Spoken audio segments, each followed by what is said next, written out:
বলেন। হ্যাঁ বলছি যে বলেন না, বলেন বলেন। এই যে কোনো খবর তো হচ্ছে না এখন। খবর বলতে সঞ্জীব দা এসছে দাদা, হ্যাঁ সঞ্জীব দা এসছে। হ্যাঁ সঞ্জীব দা মনে হয় 2-3 দিন হলো ঢুকে গেছে মালদাতে, ঠিক আছে। আমার সঙ্গে রাস্তায় ক্রসিং হয়েছে, আমি ফোন করিনি। আজকে দেখি আমার ফোন করে আমি সঞ্জীবদের সাথে কথা বলে আপনাকে ফোন করবো, ঠিক আছে। হ্যাঁ এইদিকে আমার দিকটা একটু শুনে নাও।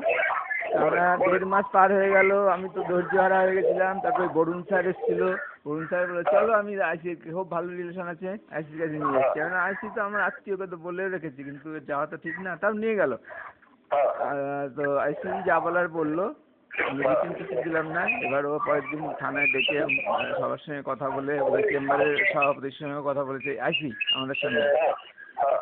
এই করে একটা যা তৈরি হয়েছে, তাতে এখন ওই কাস্টমার চিফ ম্যানেজার কি বলেছে না বলেছে, আমাকে ডেকে প্রচণ্ড ধমক চমক কয়েকদিন আগে 23 তারিখ 22 তারিখ 23 তারিখ থেকে আমি মেডিকেল লিভে।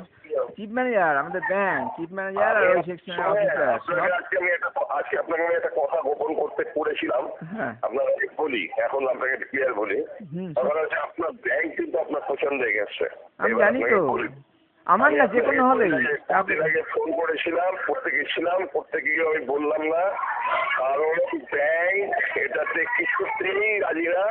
ব্যাংক পরিষ্কার বলছে এটার মধ্যে কাস্টমারের কোনো ফল্ট নাই, টাকা বহু রকম হারিয়ে গেছে, মানে বাজে অবস্থা, মানে যা অবস্থা মানে আপনি জানেন না। মানে এটাতে আপনার যে কি হবে, মানে টাকাটা যে উঠবে কিনা, যেহেতু ব্যাংকই দেখে বসেছে। এবার টাকাটা তো ওঠা দূরের কথা, আমাকে আক্রমণ করছে, আমাকে ভয় দেখাচ্ছে, অ্যাকশন দিবে, এই করে ওখানে গেলে আপনার গ্রস মিসকন্ডাক্ট এইসব। তার ফলে আমি অসুস্থ হয়ে বাড়িতে এখন ছুটি নিয়ে বসে আছি, এই অবস্থা। শোনেন, আমি ঘটনাটা জেনে আপনাকে ফোন করতাম যে এরকম ঘটনা কিন্তু ঘটেছে। আপনাকে ব্যাংক পরিষ্কার বলছে কাস্টমারের কোনো ফল্ট নেই, কোনো ফল্ট নেই।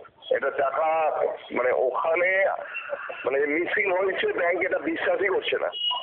মানে কাস্টমার আমি ঠিক মতো যতটুকু করেছি তাতে আমার কাছে খুবই খারাপ রিপোর্ট দিচ্ছে। মানে যেটুকু করতে গেলে তাদের ব্যাংকই তো পুরো উল্টে আছে, একদম পুরো উল্টে আছে। আর আমার তো হাত পা বাঁধা, ভয় দেখাচ্ছে, কারণ নিয়মটা আমি জানি এটা ঠিকই নিয়ম, অ্যাকশন ব্যাংকেরই নেওয়ার কথা। কিন্তু ব্যাংক অ্যাকশন তো দূরের কথা, পুরো আপনার এগেনস্টে কথা বলছে। কিন্তু বিষ্ণু ঘোষ আরেকটা ট্রে ভেতরে যে ট্রেতে করে টাকা গেল, ওই ছবিটা দেখতে এসেছিল, ওটাও দেখেছে। আমি ছুটি ছিলাম ওই সময় দেখেছে। আমার ওই বোর্ডের ছেলেটা ফোন করে টাইম ডেট জেনে নিল, বললাম ওটা একদম ক্লিয়ার এসছে। আমি একটা জিনিস অবাক হয়ে যাচ্ছি যে ব্যাংক কেন এটাতে জিনিসটাকে চাপা দিতে চাইছে, এটা আমার মাথায় ঢুকছে না কিছুতেই। এটাই আমার ব্রেনে ঢুকছে না। আপনাকে আমি বলবো না, কিন্তু ব্যাপারটা ব্যাংক খুবই খারাপ অবস্থায় মানে আছে আপনার পিছনে, মানে পুরোটাই আপনার ক্ষতি করার জন্য এই জিনিসটা পুরো চেপে দেওয়া হয়। মানে এই হচ্ছে ব্যাংকের। এই ক্ষেত্রে সঞ্জীব দা এসছে, দেখি সঞ্জীবদের সঙ্গে একবার বসি, আমি সঞ্জীব দাকে দিই, মানে বুঝিয়ে বাজিয়ে। এখন ব্যাংকের দিক থেকে যদি প্রেসারটা থাকতো না, টাকাটা পেতে কিছু অসুবিধা হবে না, কিন্তু ব্যাংক একদম উল্টো লাইনের কথা বলছে।